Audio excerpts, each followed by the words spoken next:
Welcome to the Experience Gap, the Insight Shop to the rescue, where we turn customer nightmares into teachable moments for businesses. Each week, we bring you real stories of service breakdowns, highlight the moments that matter, and equip businesses with strategies to delight their customers. I'm Kate Complin, the owner of the Insight Shop. I created this podcast to give customers a voice, to share their stories and frustrations in hopes that companies will take notice, listen, and take action, as customers are your most important assets. Joining me today is Diana Leza Sheehan, owner of PDG Insights, who is a consumer insights expert who is passionate about underlying cultural nuances. Diana, it's great to have you on my podcast. Great to be here. I'm really excited. Tell the audience about your recent experience working with a cable wireless internet provider, about your inconsistent service, what fell short, what happened, and how did it impact you? So we worked with this cable internet provider for well over a decade. One of the things that we found over the course of the years is that the service itself got more and more inconsistent, and the customer service support was non-existent. We started with them as a cable provider for our television service. It was in our home. I have a home office, and ultimately decided that it just wasn't worth it to keep the cable. And so we canceled that and went exclusively to working with them for wireless internet. Now, as somebody who has a home office, but who also has a husband who works at home at times, and 3 children who don't know how to exist without the internet, having reliable service is critical to the sanity of the house and my professional business.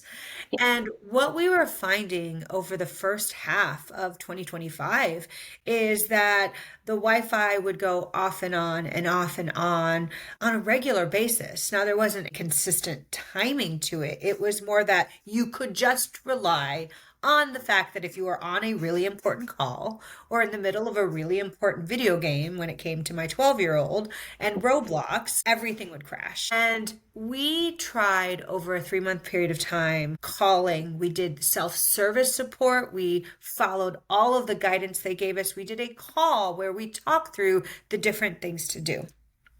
We even, after the 6th call, paid for them to come and help us. And ultimately, what we were told is, I don't know, maybe you have too many devices. What we were told is, actually, no, we figured out the problem. You're working off of your mesh network system. You're not using ours. And that's X amount of dollars more that you pay already. We just work better when you use our hardware that you then have to return and you rent from us versus paying for your own. After multiple conversations with people in my neighborhood, asking with this service provider if they've had trouble, did they switch to somebody else? I got consistency from literally 10 people in my neighborhood that yes, they had similar problems with reliability, and B, they had changed and they gave me 2 different providers' numbers or names. We started doing the research and ultimately found out that the alternative provider was 50% less expensive per month.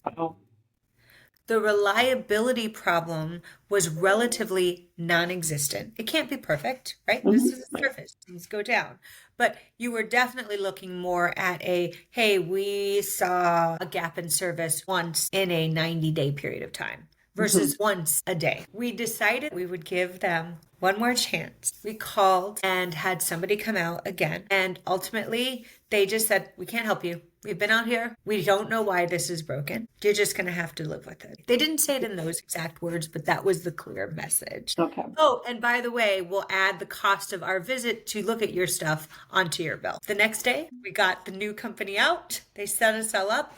They shared with us that there was a breakdown where you connect to the router, that they said, well, this is broken. This is why you haven't had service. Oh my gosh. We have literally had this new provider. Again, our norm was once a day breaking down for at least 60 days. We've switched to the new provider 3 months ago. We've only had a loss of service once in 3 months. Wow. And we're paying half the price.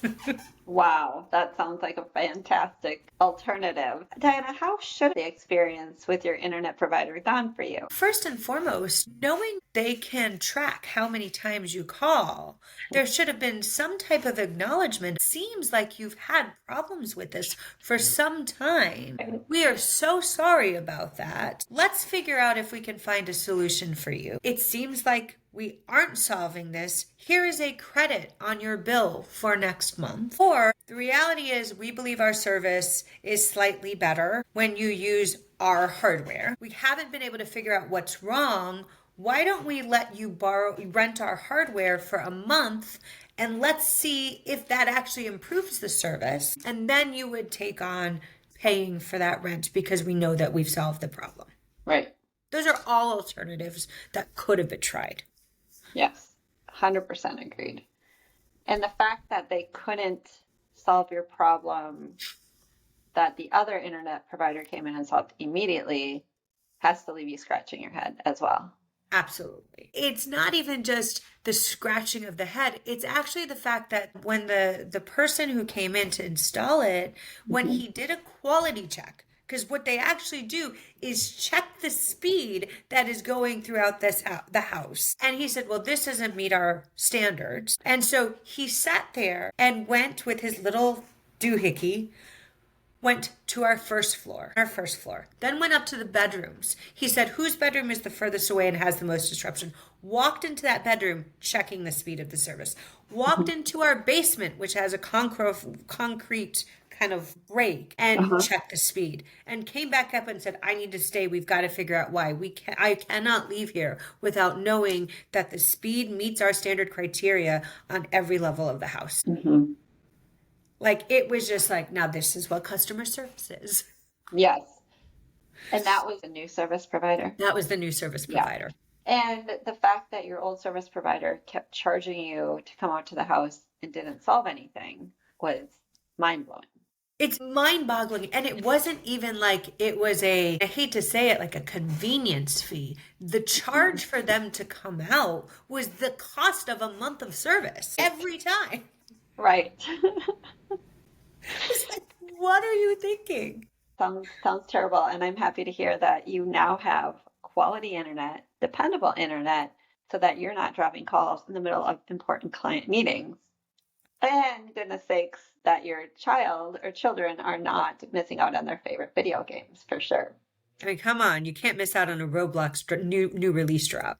No, absolutely not. So I'll leave you with this. According to the American Customer Satisfaction Index, satisfaction with U.S. internet service providers increased from 68 in 2023 to 71 in 2024. Although 68 is still poor, it also remains near the bottom compared to other industries. It rose 4%, probably thanks to your new internet provider, but there's still much room for improvement. And as you mentioned, the call center, that satisfaction ranks as the lowest performing aspect across both fiber and non-fiber providers, highlighting persistent customer service challenges. According to highspeedinternet.com, customers who prioritize customer service when choosing a provider reported the highest satisfaction across all aspects: speed, reliability, price, even outperforming those chasing the fastest speeds or lowest costs. Customers want plans that work, pricing they can understand, and support that solves problems before they even need to call.